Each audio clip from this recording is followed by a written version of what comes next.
जनाब चेयरमैन साहब, आज से 3 दिन कबल जब इजलास शुरू हुआ तो उस वक्त भी हमने दानापत नौकुंडी के हवाले से जो वहाँ के नेते अवाम पे जो फायरिंग की गई और जिसमें अब्दुल हमीद बलोच नामी शख्स शहीद हो गए थे और उसके अलावा 5 दीगर अफराद शदीद ज़ख्मी हुए थे। जनाब स्पीकर साहब, ये कहाँ का कानून है कि रियासत जिसका दर्जा माँ की है और माँ अपने बच्चों को पालता है, रिज़्क देता है, रोटी देता है, उनके सेहत का ख्याल रखता है, उनकी इलाज करता है, लेकिन बदकिस्मती से यहाँ पे जब लोग अपने रोज़गार रियासत ख़ुद तो नहीं दे सकता, लेकिन जब अपने नान शबीना के लिए, अपने बच्चों का पेट पालने के लिए लोग बॉर्डर की तरफ निकलते हैं, छोटे मोटे कारोबार करते हैं, तो उन पे गोलियां बरसाई जाती है। चमन के मकान पे भी, मेरे ख्याल में चमन में भी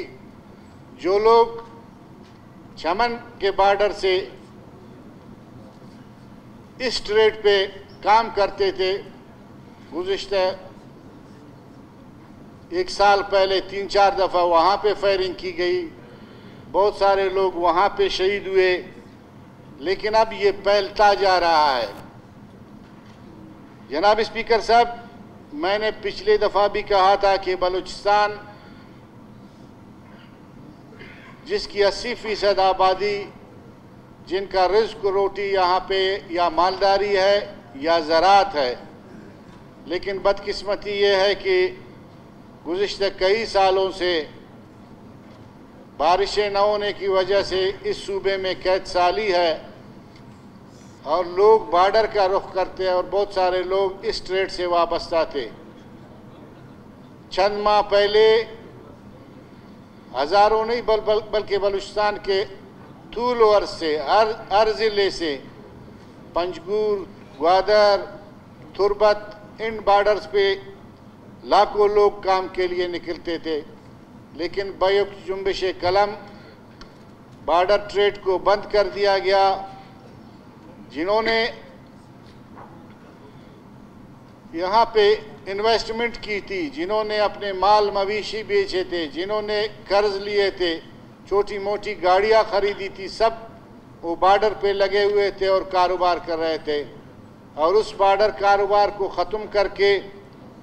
बाद में इसको टोकन पे शुरू किया गया और उस टोकन के ज़रिए मेरे ख्याल में चंद सौ लोग, जहाँ किधर लाखों लोग और चंद सौ लोग जिनको टोकन दिया जाता था, और उसके अलावा दूसरे लोग उसी बॉर्डर पे दुश्वार गुजार पहाड़ियों में, झाड़ियों में, बॉर्डर के मुख्तलिफ इलाकों में यही कारोबार से फिर भी मुंसलिक रहे। लेकिन गुज़िश्ता दिनों नौकुंडी के मकाम पे जो उस बड़े रेगिस्तान में उन पे फायरिंग की गई और फिर उनकी गाड़ियों के टैंकियों में रेत भर दिया गया और उनको इस रमज़ान के महीने में बेयारो मददगार छोड़ दिया गया। बहुत सारे लोगों की उस रेगिस्तान के अंदर भी अमवात हुई। जनाब चेयरमैन साहब, इसके बाद रद्द अमल में तो कुछ होना था। सीएम साहब बैठा हुआ है, मैं उनसे पूछना चाहता हूँ, यहाँ पे एक हुकूमत भी है, यहाँ पे इंतज़ामिया भी है, होना तो ये चाहिए था कि इस कशीदा हालात के बाद इंतज़ामिया ने फायरिंग करके जिन लोगों को ज़ख्मी किया और एक शख्स शहीद हुआ, उनके लवाकिन से बात करते, वो मौज़रत करते, और हमने उस दिन भी यहाँ पे मुतालिबा किया कि एक कमीशन बननी चाहिए जो कमीशन देखे कि ये वजह किस वजह से ये हालात वहाँ पे रूनुमा हुआ। लेकिन कल दोबारा इस रमज़ान के महीने में वो लवाकिन दोबारा एक दफ़ा सरापा एहतजाज थे, जो नाते लोग थे, जिनके हाथों में मेरे ख्याल में कुछ भी नहीं था, लेकिन एक खुले मैदान में जब FC कैंप की तरफ वो जा रहे थे, उन पे दोबारा फायरिंग की गई और फायरिंग भी इस तरह कि उनको सीधी गोलियां लगी है। जनाब स्पीकर साहब, किसी को सीने में लगी है, किसी को गर्दन में लगी है, कल हम हॉस्पिटल भी गए। बदकिस्मती ये है कि मुअज़्ज़िब दुनिया में तो लोगों पे गोलियां बरसाना नहीं होता है, वहाँ पे रबड़ की गोलियां होती है या गर्म पानी होता है। हम कहते हैं हमारी किस्मत में तो यही गोलियां लिखी है, लेकिन फिर भी किसी इंसान को मारने के बजाय कम से कम उसके टांगों में मार दिया जाए, बजाय उसके सीने में मार दिया जाए। ये कोई दुश्मन का कोई फौज नहीं है, ये खुदा न ख्वास्ता हमला आवर हुए हैं, यहाँ पे कुछ करना चाहते हैं। ये लोग वो लोग हैं जो रिस्क कमाने के लिए, जो रोज़ी कमाने के लिए बच्चों, आजकल सोशल मीडिया पे इनकी तस्वीर देखे आपको मेरे ख्याल में आप देखकर हैरान परेशान होंगे कि किस तरह ये दुश्वार गुजार रेगिस्तानों में मोटरसाइकिलों पे, कांधों पे थोड़ी सी तेल लाकर किसी मकाम पे पहुंचाते हैं और शाम तक 1000, 2000, 3000 रुपये कमाते हैं। होना तो ये चाहिए था कि इनके रोज़गार का बंदोबस्त हुकूमत वक्त करता, रियासत करता, लेकिन वो ये कुछ न कर सका। उसके बाद इन गरीब और मिस्कीन लोगों की किस्मत में फिर ये गोलियां है। जनाब स्पीकर साहब, हमने कल भी परसों भी मुतालिबा किया था और आज भी हमारा ये मुतालिबा है कि ये दिन ब दिन ये वाक़या बढ़ता जा रहा है। और उस दिन हमने वॉकआउट भी किया था। हमने इसी चेयर पे जिस पे आप बैठे हुए थे, हमने आपसे गुजारिश की कि आप रूलिंग दे दी, ये इख्तियार आपका है। अगर उस दिन वज़ीर आला नहीं था, इस पे कमीशन बनना चाहिए, इस पे इन लोगों को देखना चाहिए कि ये किस वजह से हुई। लेकिन आज उससे पहले कि इस पे कमीशन बनता, आज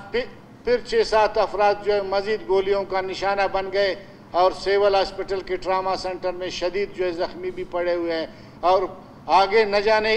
क्या और भी नुकसान होने वाला है। सिर्फ इंतज़ामिया की DC, कमिश्नर या इस किस्म के लोगों की ट्रांसफ़र पोस्टिंग मेरे ख्याल में ये मसले का हल नहीं है। अगर मसले का हल करना है जनाब स्पीकर साहब, तो फिर इसको उस बुनियाद से देखा जाए कि मसला किस वजह से पेश आया, ये लोग चाहते क्या है।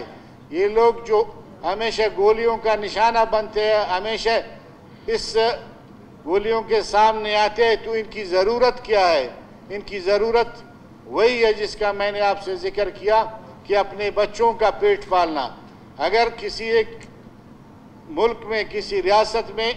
ये जुर्म है, मेरे ख्याल में फिर ये बलूचिस्तान की आवाम की किस्मत में लिखी है कि वो बॉर्डरों पे जो लोग बसते हैं उनका रोज़ी और रिस्क वही है। और वो हमेशा मुतालिबा करते हैं कि हुकूमत कोई सिस्टम बनाए, कोई तरीक़ाकार बनाए, कोई कानून बनाना चाहते भी है, बॉर्डर ट्रेड के हवाले से कोई कानून बनाए, ताकि यहाँ पे बसने वाले वो लोग जिनकी रोज़गार यही है, जिनकी ज़िंदगी यही है, तो कम से कम अपनी कारोबार कर सके। आज फिर भी जनाब स्पीकर साहब, मैं इसकी भरपूर मज़म्मत करता हूँ और ये मेरा मुतालिबा है कि जिन लोगों ने भी ये दानिस्ता या गैर दानिस्ता तौर पे किया, एक कमीशन बननी चाहिए और उस कमीशन को ये इख्तियार मिलनी चाहिए कि जो लोग भी शहीद हुए हैं या ज़ख्मी है, वो कमीशन उनकी बातें सुने और अपने फैसले करें। शुक्रिया मलिक नसीर शाहवानी साहब। और मेंगल साहब, मेरे ख्याल में पार्टी का मौक़िफ़ अगर आ गया तो फिर